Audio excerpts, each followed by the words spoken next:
Here we are for round 5, the DWC Organizational. Looking at our 4-0 players going into the final round. We have 6 Skins on Green Black Adventure versus Scorpion's Ant on Mardu Knights. Yep. The shipped his opening 7. Looks like this 6 is decent. Yep, keepable. I'll play. It'll play. Mm-hmm. You have a one mana Death Touch blocker, and you have a Paradise Druid on turn 2. I think his thinking here is Vivian. This will block, if it's not Fervent Champion, and that's good enough. Mm-hmm. So we see looks him like he's checking the list. Deck lists are open for this tournament, so all tabbing to look at the list. Yeah, I think the game plan here, if you draw a land, you're in a really good spot. You take this trade, right? Yeah, you got to take this. It's all tabbing. I'm going to tell him to not all tab during our match.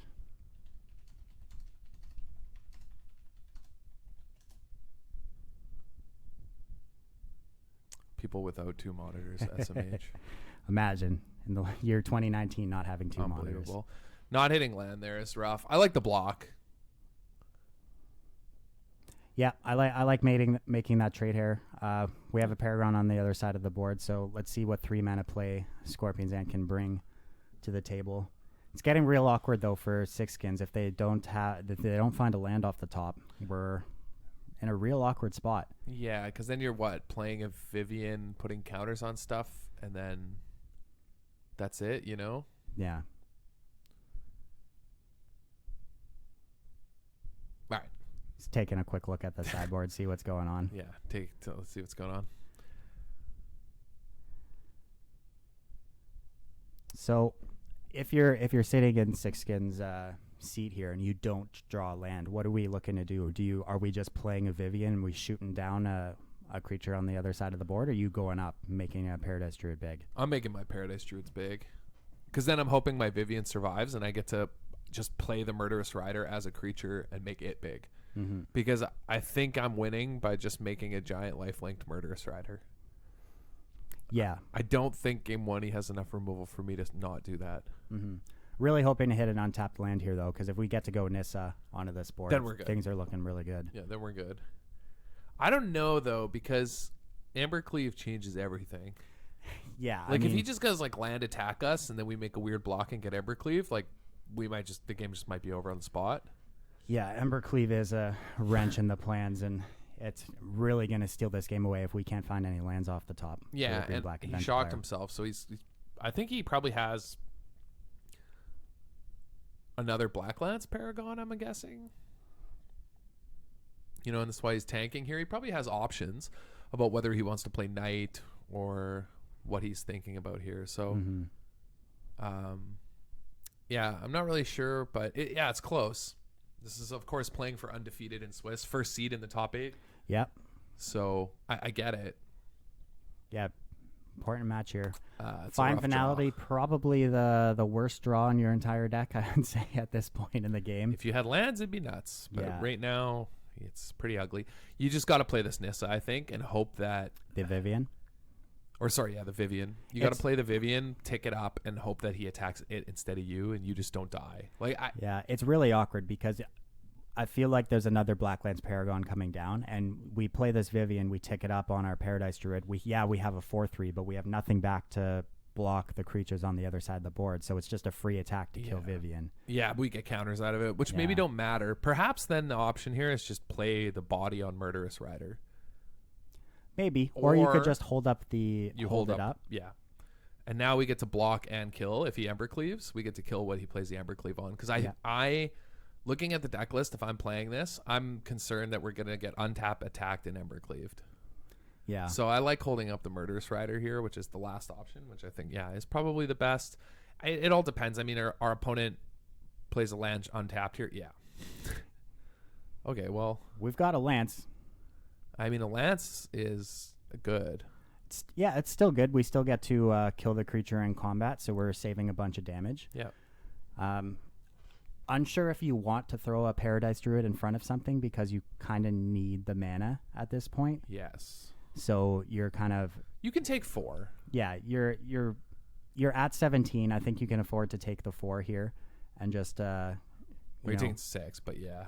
Swift end this 5/3 Paragon. And then again, you're kind of sitting here hoping that you just top deck lands and get yourself out of this. So the real scary part is if he has a Knight of the Ebon Legion here. Well, he shocked in that land in the Blood Crypt at the start of the turn, so looks like it's just some a Rimrock Knight damage. Well, that's a good draw. Right. So we have a land. Now, do we want to play the Vivian and make a big 4/3 blocker? Maybe. It's unsure because your opponent here is going to suit up a creature with the Lance. So I like playing Nissa because then we have the option of next turn, no matter what, basically, we can find Finality. Yeah. Like we can Wrath. Because we know like he's going to play that Rimrock Knight, right? Mm-hmm. More than likely, he only has 1 card left. Yeah, we're at a low life total. You know, or sorry, 6 skins at a life total. I don't care who wins here, but I think that you can kind of set up so that you find Finality the board and you're probably okay because you have a Nissa. Mm-hmm. Yeah, and you can put the counters on your land, right? Yeah, exactly. So you can make your land into a 5/5 so it survives through the Finality. If you want to take 6 here, but you might not want to. You know what I mean? It just depends on what you want to do this turn. Well, it's awkward, right? So it's actually you could take 8, but I think you just block. You might be forced in the blocking here instead of going to 1 because then you're in a really awkward spot. Mm-hmm. You're dead to a lot of haste threats off the top. Yeah. Yeah, you got to block, unfortunately. Feels These real equipment bad to out of throw the that Knights land away. Yeah, this equipment out of the Knights deck looks really strong. Mm-hmm. Well, that's good. All right, yeah, just missing lands here is a beating. What can we do here? Playing your Murderous Rider might... You have to. It's just awkward because it taps down one of your blockers, you know? Yeah, but you get a lifelinker out of it and you get to untap a land with Nissa. Mm-hmm. The problem is that you're just going to end up chumping this Knight of the Ebon Legion next turn because you're just going to equip it for 1 and pump for 3 and attack. That thing's massive. It will become a point where you no longer can get off the board, and then you also have to block it if he pumps it, and you're gonna have to chump it. There is a line here where you can play the Murderous Rider, and then you can also Vivian to shoot something down and gain 2 life, because you have access to 7 mana right now. Yeah. If you tap your forest, turn it into a creature, and tap it again. Yeah, I don't think he sees it in time. So it'll be interesting to see what he decides to go for. It looks like he's thinking about casting that Murderous Rider. I think you do want to get the lifelinker on the board. I agree.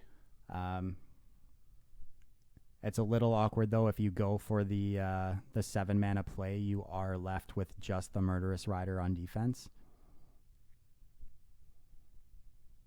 Yeah, it's tough.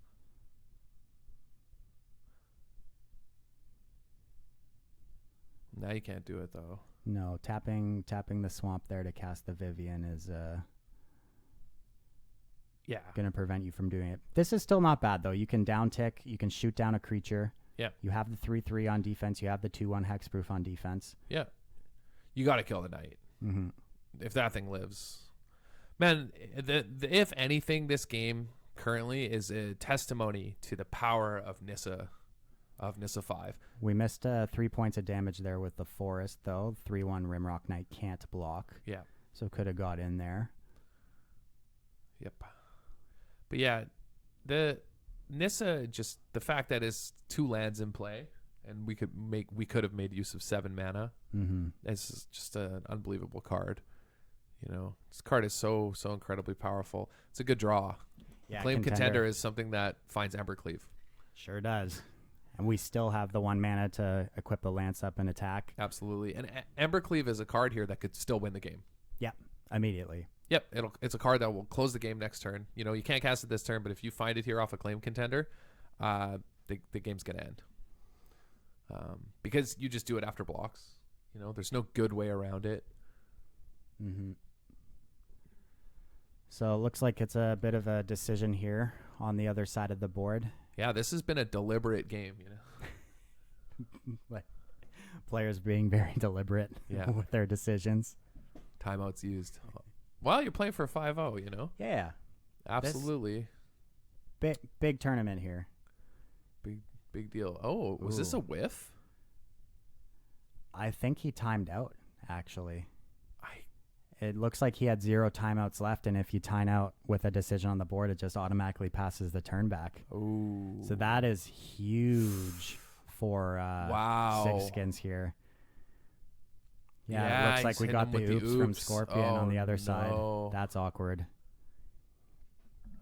So now we get to wipe the entire board. We're left with a creature. We have a Nissa active, and we have the Vivian active. Wow. It looks like Six Skins is going to steal this game away. Robbery of the century. Holy. Yeah. Not getting an attack step there on Scorpion's side is really going to cost them this one. Would have been able to kill the Vivian. Yeah. Well, now we're looking at indestructible lands with Vigilance. Yeah. You just alt this Nissa. I think so, yeah. Absolutely. You get all the lands out of your deck. You have 2 indestructible lands. There's 6/6 tramplers next turn when you activate that Vivian. Yep. This game's over. Yep. Absolutely. Yep. You just alt it right away. Yep. It's also fine. I mean, this that also just kills them. Yeah, this also kills them. Yeah. Never mind. Ignore everything I said. Killing them is well. I would alt it because you can't lose, so you might as well BM them. I like the alt as well, but because you actually can't lose from that position. Mm-hmm. So that was an interesting game. It looked Scorpion was off to a really good start, putting the pressure on, punishing the low land count from Six Skins, but that really untimely timeout, the APM costing him. Yeah, the APM struggles. That's a beating, man. So it looks like Six Skins is going towards bringing in the 3rd Legion's End. He's bringing in the Brontodon to have a blocker. Got the Massacre Girl and the Cavalier of Night in the deck.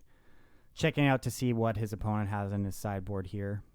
I think we would expect maybe some Noxious Scraps to come in, possibly an Angrath's Rampage if we put the focus on killing those Planeswalkers on the other side. So looks like he has some decisions here. I think I like cutting the Order of Midnights for sure. Find Finality, I'm not sure if you're actually going to have enough time for that in a normal course of the game. Yeah, it's tough. I definitely like cutting Order, yeah, agreed. But I think actually you can probably get away with keeping Find Finality because the Knights deck is a deck that has to go wide. And if you're looking at deck lists, you know that he has Lords. Yeah. And you know that he can't play around Wraths. So I actually don't mind it. Problem is you don't really have ramp. Yeah. I'm not sure about Veil of Summer. Veil of Summer is a weird inclusion. Maybe you're expecting your opponent to sideboard in those Spectre Shrieks. Yeah. And then Veil of Summer being pretty good there. But I'm not sure if you really care about that on this side of the board, So I think I'd rather just have, maybe the Rankle one Rankle on the board, or maybe just one Noxious Grasp just in case. Looks like he sideboarded out his Paradise Druids.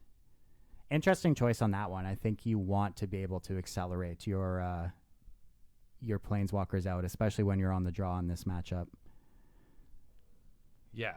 Oh yeah, absolutely. Ooh. 2 mulls in a row. Hey, this one's good. This one's totally fine. A little awkward because your green source is the Fabled Passage and you want to get a 1/1 out on the board on turn 1. Yeah, it's okay though because I think you just play the Fabled Passage to get a forest and then on turn 2 you draw a card. You just go Edgewelling Keeper, Foulmire Knight. Yep, that's fine. Having the 2 beasts is going to be pretty good. That's what I mean. Those are what you're looking for in this matchup. I'd ship the Questing Beast. Yeah, he's going to make the same decision. Mm-hmm. I think this is good. This is an excellent hand for a mull. Plus, you're on the draw. It's okay. Oh, geez, and we're on a mull as well on the play for Scorpion. So, and we drew the forest. So, yeah. Now we're just gonna start slamming Lovestruck Beasts as soon as we can, right? I actually would lead with yeah. Absolutely. This hand is phenomenal against aggro. Like we said, in the pre-match discussion, the matchup's going to come down to these cards. Exactly. Lovestruck Beasts. How many Lovestruck Beasts do we draw? Because Foulmire Knight actually doesn't always line up super well because of sometimes the first strike. Although, we haven't seen Fervent Champions, so it's fine. But Loving to get that block there Yeah. as well on the Weaselback red cap. Opponent missing his second land drop. Things are looking really good now.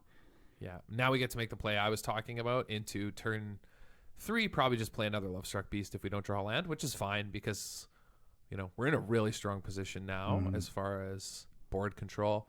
Well, second land for Scorpion's really good. Really awkward, though, that it's a Fabled Passage. It's not what you wanted to see there. Yeah. This is tough. Yeah, so we're trading another creature here. The problem is that, this green black deck is going to accrue advantage late, and it's doing it early, and the Knights deck doesn't really have the same way to do that, and that's a problem. Drawing the untapped forest here again. The draws out of this green black deck this game have just been amazing. Yeah. This Lovestruck Beast and drawing a card off edge wall. Rankle's going to... That's it. I don't think the Knights player can get out from under that. Yeah, this has really just gone absolutely how Six Skins has wanted it to play out. You have your a turn 1 play into Edgewall and Cooper and draw a card on turn 2. It's traded off half of his Lovestruck Beast and the Foulmire Knight for 2 of his opponent's cards.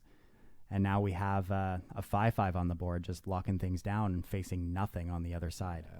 This is... this is tough. I mean, I've played a lot of these green-black adventure decks. We both have.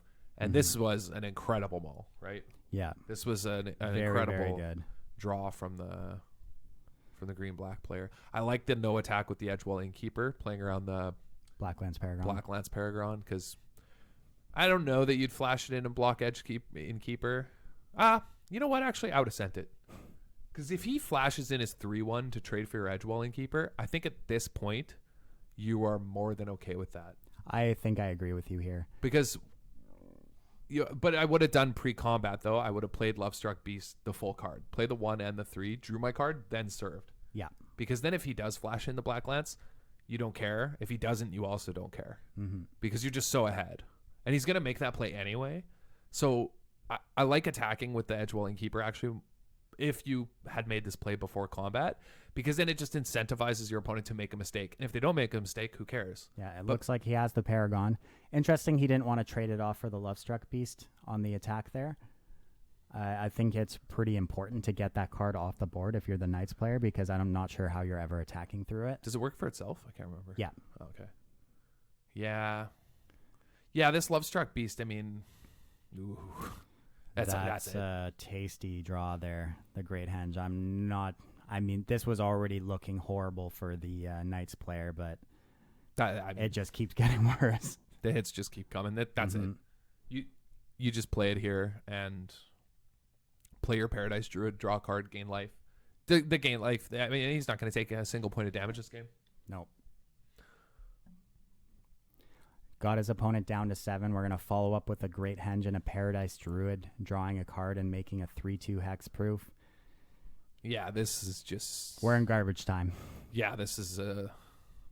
Well, I mean, that's not even garbage. I mean, it's just over. It's just a stomp from Green Black Adventure. I'm surprised because the Knights deck had an insane run. This whole Swiss has just been stomping people. That was one of the best Green Black draws I've seen in quite some time.